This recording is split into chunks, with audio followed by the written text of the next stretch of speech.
Greetings, Caribbean brothers and sisters. It's so wonderful to be in a forum like this where I can listen to and learn from what is going on in the rest of the region. And you know what is good about that?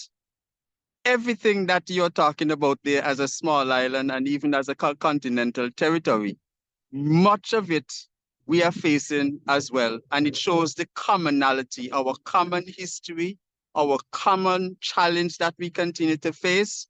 And in this day and age now, we are all facing together, I think, the worst challenge so far, and that is the climate crisis and what climate justice is all about. Now, I am from the island of Barbuda in the nation of Antigua and Barbuda. We are a smaller community because we are designated as the sister island. Barbuda is 62 square miles, whereas Antigua is 108 square miles, and there's a third island, Redondo, which is not inhabited. So Barbuda, as a small community, has a unique history. Barbuda is an island which is owned in common by the people of Barbuda. And let me tell you how that came about. In the period of enslavement, the island was leased by a British citizen by the name of Codrington. And so in 1834, when slavery was abolished, Codrington made representation like all the planters in those days. Look, I'm going to lose my assets, so I need compensation because slavery is going to be abolished, and I need my compensation for the loss of my assets. So Codrington got his compensation, and so he left Barbuda, as we say around here. He packed up his Georgie bungle, and he left with his compensation and left Barbuda. Now, you know what the assets were? The assets were Barbudans, human beings. And he didn't look back. But we were left on that island to fend for ourselves. The British didn't look at us. But you know what we did? We had our African ancestry. And so even throughout that period of enslavement, we were accustomed to live off of the land and the resources. And so even at that stage, when the Emancipation Proclamation was read, it wasn't even read in Barbuda. We only heard about it, my grandparents. And they said, okay, everybody else free, then we free too. And so we continue to live off of that land. Now, somewhere about around 1904, the British government decided, because they managed these parts as the Leeward Islands, they did not want to take responsibility directly for that little tiny island with just a couple, less than 1,000 people, black people on there. So they say, all right, let us attach them to Antigua. And so a law was passed in 1904 called the Barbuda Ordinance. And so we were latched on to Barbuda, and a governor representative called the warden was basically given the responsibility to look out for the day-to-day well-being of the Barbudans.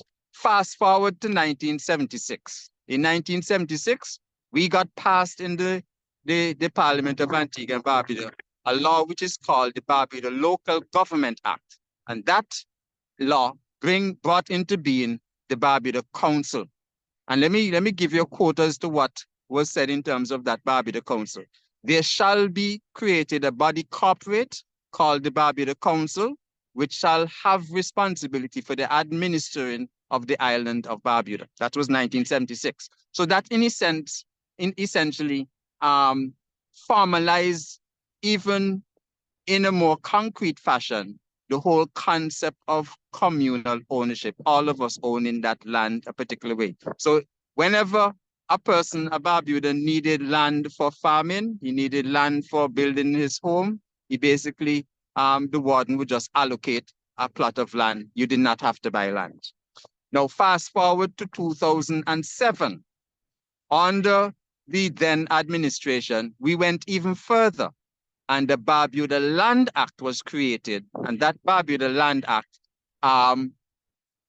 formalized, we thought, and ended the whole question of who owned the land. Because under certain administrations before that, they had ministers of government and the central government administration doing certain things in Barbuda not recognizing our rights to our lands. So in 1976, all that was formalized in the Barbuda Land Act. And that Barbuda Land Act basically started out by saying the land of Barbuda is owned in common by the people of Barbuda. Land shall not be sold. Okay? So with that background, I just want to give you two other points to put in context. The only other people in the region of African descent who had common ownership of land like that were the Maroons in Jamaica. You also have, for example, the Kalinago in Dominica, the Kalinago territory. They operate that particular territory in terms of common ownership. And then in Suriname, I think these Saramacca people, they also even went to the Inter-American Human Rights Commission in 2011 and formalized their rights to their lands and possessions. So Barbuda is the only island in the Caribbean chain where the entire island is owned in common by the people of Barbuda. Now, how does that relate to climate justice? Well, it so happens that in 2017, we were hit by the strongest hurricane recorded in the history of the Atlantic up to that point, 2017, and that was Hurricane Irma. Hurricane Irma slammed into Barbuda, passed directly over Barbuda, and it wreaked havoc. Now, that was not our first hurricane. We started seeing a spate of hurricane from 1989. At my age, and I'm over 60, before that, I'd only heard of hurricanes, for example, in 1960, and that was before I was born. 1989 was the first memorable hurricane that I experienced as an adult. And then by 1995, we were hit by Hurricane Lewis, Category 5, basically devastated the island. And so from 1995, every year, we, in the hurricane season, have to contend with a storm, hurricane, something like that. So that is climate, the climate crisis happening there. That's a climate change. We feel the brunt of it. And so we did not cause it, but yet we continue to feel the brunt of these vicious storms. And when it comes to climate justice, who then pays for the inconvenience, the livelihoods that we're losing, our homes every year during hurricane season, that we have to contend with these things? Now, that is bad enough. But the 2017 disaster had, on top of that, a worse disaster than the hurricane itself. And that is disaster capitalism, and that is land grabbing. Okay? And what I'm going to tell you now, it is something which, for us in 2017, seemed to be the start of a playbook, the recolonization of the region, because Puerto Rico got hit. And what happened in Barbuda, you have the gentrification in Puerto Rico in terms of the people's properties and resources being taken over by big business. Then you have Providencia Island in Colombia. They were hit by a hurricane as well, just the same way. People moved in to take advantage of that storm to force through changes that the people were not in favor of and which would disenfranchise people in terms of their livelihoods and how they have been living. For us in Barbuda, what that meant was the 2017 hurricane. The central government administration used that opportunity to begin to change our land tenure system. The first thing that happened was that we were evacuated off of the island under the notion that there was another storm approaching. That other storm never hit, but nevertheless, we realized that we were being kept off of the island. And while all that was happening, plans were put in place to redevelop the island into a luxury real estate scheme, where the plan was for up to 500 units. These are lots of lands would be created, and those 500 lots would sell for an average of $4.5 million for each lot, and you had 500 of those. Now, the land for that was leased in 2016, somewhere around there. And at that time, the people of Barbuda didn't know the details of what was going to happen.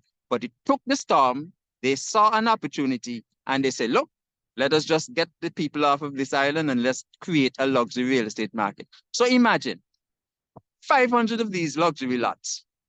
The lease money that was paid, because the land was leased, the lease money that was paid, and I think it was something like 650 acres, probably 700 acres in total in terms of those 500 properties.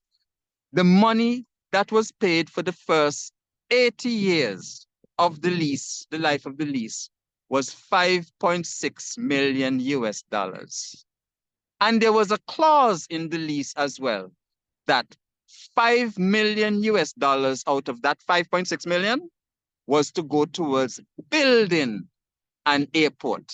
And that airport was to be used for the private jets so that the millionaires can land their private jets, get transferred down to their enclaves. Everything is behind 10-foot barbed wire fence now. Go to their private enclaves to enjoy their private property. Now, for a lease rent of 5.6 million US dollars, and 5 million of that we have to pay to build them an airport. So how much is left back? 600,000 US dollars for those 500 residential units.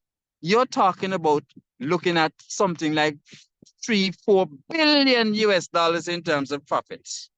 And you talk about neocolonialism, extraction of wealth, and that is happening in 2017. Right now, 2024, we are still fighting that. So climate justice, where is the justice in that? We had to suffer because of a storm, the disaster capitalism, somebody taking advantage of that disaster to then further recolonize us in terms of extracting wealth again from our region. So that's the reality of our situation. Now, what did we do to resist that? Because we didn't just sit down there and take that.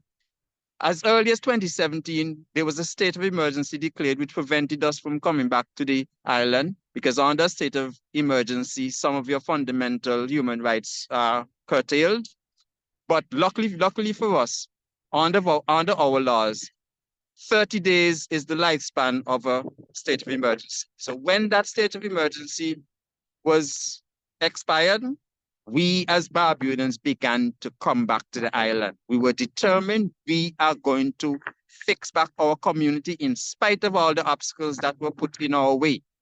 And so without electricity, without medical services, without educational services, because these things were deliberately not put back in place in order to keep us off the island, we decided, look, by push or shove, we are going to restart our economy, because our economy was killed, not by the hurricane per se, but by being taken off of the island, away from your homes, away from being able to salvage your property, away from your cats and your dogs and nobody there to feed them. You can imagine being away for 30 days. The economy crashed because of that. So we were determined to fight back. So we began coming back to Barbuda. We started back a movement which is called Barbuda Silent No More, because one of the things we realized was that we were excluded from having a voice. Imagine we were hit by a hurricane. You're doing a recovery process in terms of help coming in from the outside world to help you recover. And as Barbudans, we had no say whatsoever in terms of the decision-making processes. So we were expected to sit in a corner in Antigua and somebody else redevelop Barbuda. So we said, hell no, we're not gonna tolerate that. So we started that Facebook page, Barbuda Silent No More. And that was the first step in getting our voice into the picture, because the world was being told that Barbuda was 95% destroyed. It was uninhabitable and it was going to be redeveloped for a different purpose. We said, no, Barbuda was not destroyed, 95% destroyed. It is not uninhabitable. Hey, world, look at us.